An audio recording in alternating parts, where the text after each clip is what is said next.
Bonjour à vous toutes, moi je refais juste une petite introduction pour vous présenter le maquillage paupières tombantes. Pour vous dire aussi que j'ai reçu moi aussi de chez Kiko, je me suis acheté le double touche. C'était Pacano qui nous le recommandait et j'ai mis effectivement c'est du rose, donc j'ai mis une couche de ce rouge à lèvres là, rose. Moi j'ai mis avec un pinceau parce que je suis jamais très douée pour le mettre au niveau mousse. Je l'ai laissé sécher 1 minute, puis ensuite après, j'ai mis le gloss sur le dessus. Effectivement, alors moi ce que je peux dire, c'est que j'ai cette sensation de... Effectivement, ça doit tenir, parce que j'ai l'impression que ça sèche sur ma lèvre, que c'est comme une peinture qui aurait séché dessus. Et c'est grâce à ça que c'est brillant. Je pense qu'effectivement, ça doit bien tenir. C'est vrai qu'on n'en voit pas du tout sur les dents, donc ça c'est une bonne chose aussi quand on prend de l'âge.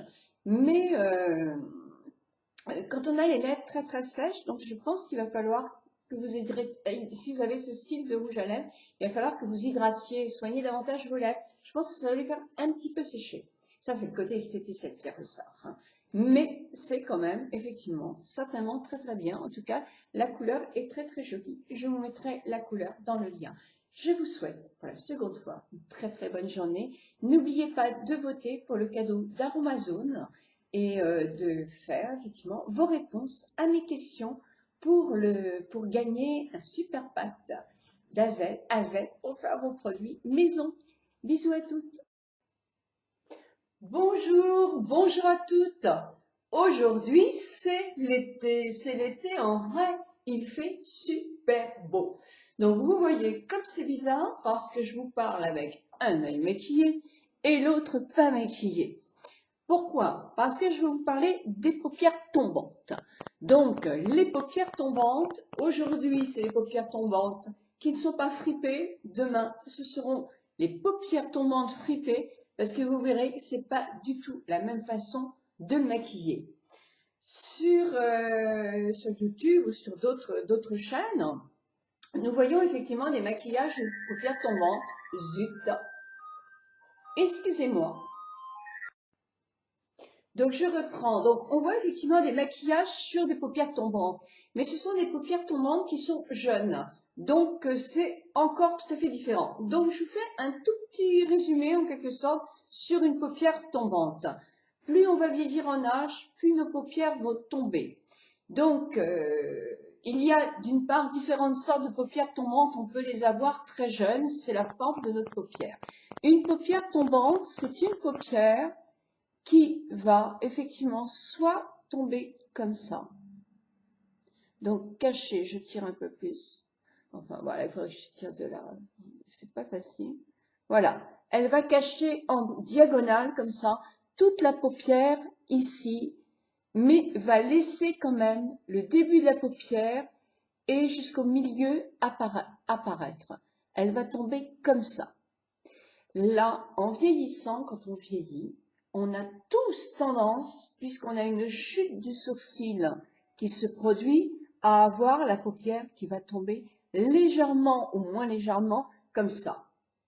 Ça, c'est presque sur tout le monde. Hein. Si on a le sourcil qui repart, ou par exemple des gens qui ont un léger lifting, automatiquement la paupière va retomber parce qu'on s'aperçoit que c'est la chute et du sourcil et aussi... moi, je suis pas médecin esthétique, hein, donc peut-être que je me trompe, dans ce cas-là, il faut me le dire. Mais quand on dort, sur l'oreiller, la pesanteur, bien sûr, mais aussi les gestes que l'on fait pour dormir d'un côté ou de l'autre. On s'aperçoit en vieillissant qu'on a un côté qui est plus tombant que l'autre. Enfin, en tout cas, chez moi et sur beaucoup de clientes, je m'en suis aperçue. Mais il y a la paupière tombante aussi qui tombe, alors complètement, c'est difficile, elle va tomber complètement sur toute la paupière. C'est-à-dire qu'elle va tomber, elle va cacher, elle va faire comme une casquette et elle va tomber jusque là et jusqu'au cil. Alors là, effectivement, il n'y a plus du tout de paupières apparentes et ça peut être très très gênant. Ça peut même faire mal aux yeux parce que ça tombe jusqu'au cil. Dans ce cas-là, il y a effectivement la chirurgie esthétique qui va effectivement prélever le trop plein de peau qui est là, donc qui est trop et qui tombe, et qui va tomber davantage avec effectivement l'âge. Et on fait une couture dans le pli au creux de notre œil pour enlever le surplus de peau. Donc ça, c'est des choses qui se pratiquent vraiment d'une manière magnifique et sans appréhension, parce que les médecins sont pas au contraire, sont des gens qui nous font ça naturellement. Et en plus, le risque simplement, c'est effectivement de faire l'œil un petit peu rond ou quand on en enlève trop, avoir l'œil qui reste ouvert. Mais ça, je pense que c'est pratiquement plus visible maintenant, quoi. Donc voilà. Donc se maquiller avec une paupière tombante, ce n'est pas facile. Mais se maquiller avec une paupière tombante flétrie, c'est beaucoup plus difficile. Donc aujourd'hui, on se maquille avec une paupière simplement tombante. Elle tombe là. Donc il va falloir quoi faire? Travailler le sourcil. Parce que si le sourcil donne un petit peu d'effet remontant, automatiquement au niveau optique, ça va paraître l'œil moins tombant. Et aujourd'hui, je vous propose effectivement de maquiller l'autre œil avec ma paupière tombante. Moi, elle est légèrement tombante ici. Et elle flétrit un petit peu aussi. Mais bon, c'est pas encore des paupières qui sont vraiment très très tombantes. Merci soleil, tu viens de te cacher. Et ben moi, ma vidéo, alors comment je fais? Zut alors. Donc allez, je cherche tout mon attirail et j'y vais. Alors petit 1 d'une part, moi je vais prendre une couleur complètement neutre. Alors là j'ai pris la Naked, numéro 2, mais ça pourrait être n'importe quoi. Donc là j'ai pris ce coloris là, pour celles qui ont cette palette là, et je vais vous montrer quand même un coloris carrément peau, c'est ça, vous voyez, c'est vraiment presque invisible.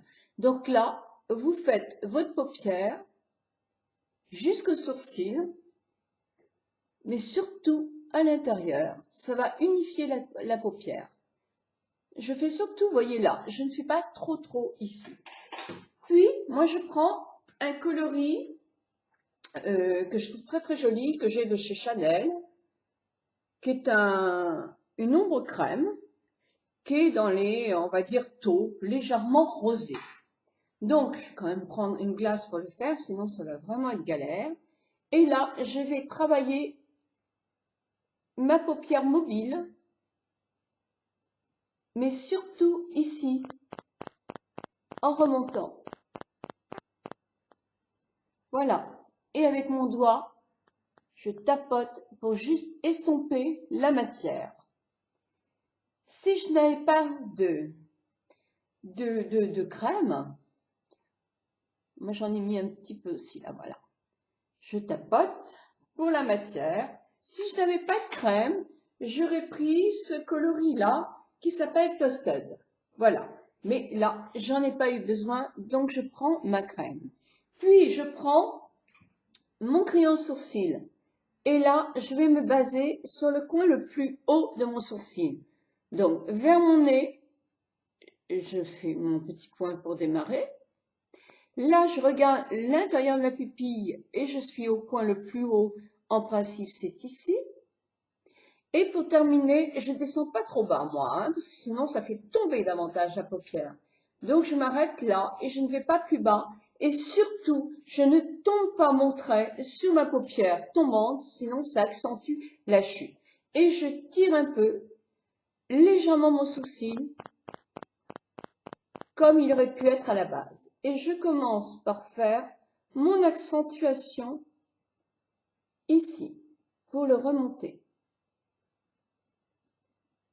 Et ensuite, après, je fais des petits traits. Il faut que cette accentuation soit bien faite pour pouvoir justement remonter le sourcil. Après, je fais mes petits traits. Le sourcil est très très important dans la structure de regard, surtout quand on a l'œil tombant. Ensuite, je prends un crayon et avec ce crayon, je vais fortifier par un trait l'emplacement de mes cils pour les faire paraître plus épais et donner de la profondeur à mon regard. Et je vais faire la même chose juste en petit V. Très très légèrement. Puis, je vais tirer sur ma paupière. Plus elle va être tombante, plus je tire. Elle est pas flétrie, hein. Si elle est flétrie, il faut pas le faire. Et là, avec mon crayon, je vais faire comme si je faisais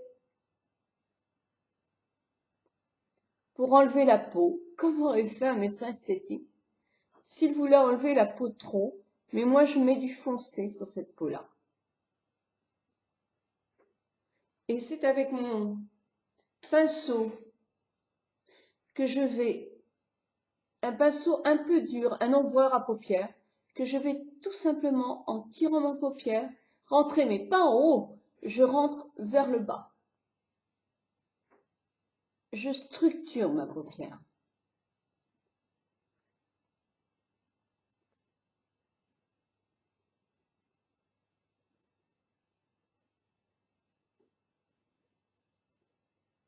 Et une fois que j'ai rentré un petit peu mon crayon, je prends mon pinceau flouteur et je floute, mais je ne remonte pas, je fais uniquement dans le bas aussi. Donner l'illusion que la paupière n'est pas tombante. Restructurer en mettant un fard foncé pour moduler la peau et faire que la peau que l'on a en trop devienne plus invisible parce que l'ombre est foncée. Si vous mettez du clair, ça fait ressortir. Voyez? Ça donne juste une impression.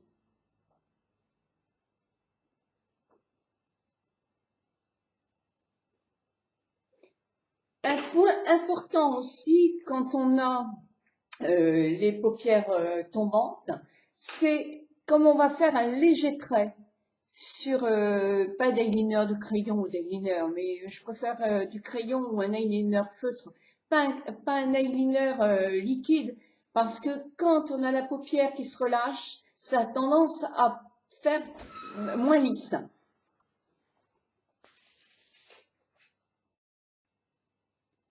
Donc vous voyez, je mets un peu de fard à cils, parce que pour faire le trait, c'est beaucoup plus facile, quand on n'a pas beaucoup de cils, d'avoir un petit peu d'épaisseur sur les cils pour pouvoir justement maquiller le trait. Ça, vous ne le voyez pas sur mes jeunes collègues, mais mes jeunes collègues, elles ont des paupières jeunes. Donc c'est complètement différent. Tout à fait, on peut essayer de les imiter, mais quand on a vraiment le visage fatigué et le visage d'un âge plus avancé, ce qui est logique, eh bien on s'aperçoit qu'en allégeant un peu notre maquillage, quelquefois, on a un petit peu bonne mine, meilleure mine, et qu'il y a des astuces effectivement pour nous maquiller comme ça, parce qu'on ne peut plus tout à fait faire ce que l'on veut. Donc, pour celles qui ont la naked, puisqu'elles m'ont demandé, on peut aussi très bien dans ce maquillage mettre le Toasted. Alors, Toasted à la place de ma poudre, ma crème Chanel, vous le mettez ici. Alors, pour celles qui veulent, un Toasted, c'est un beige rosé. Il est très joli. J'ai mis aussi, on peut aussi, le marron, qui est oh là là, qu'est-ce que c'est non, c'est pas mal écrit, hein. C'est moi qui c'est le marron plus foncé, hein, je vois pas du tout le nom. Donc en prendre un peu aussi et simplement faire des petits ronds à l'endroit extérieur, ici, toujours pour faire paraître l'œil un tout petit peu plus allongé et un petit peu moins tombant.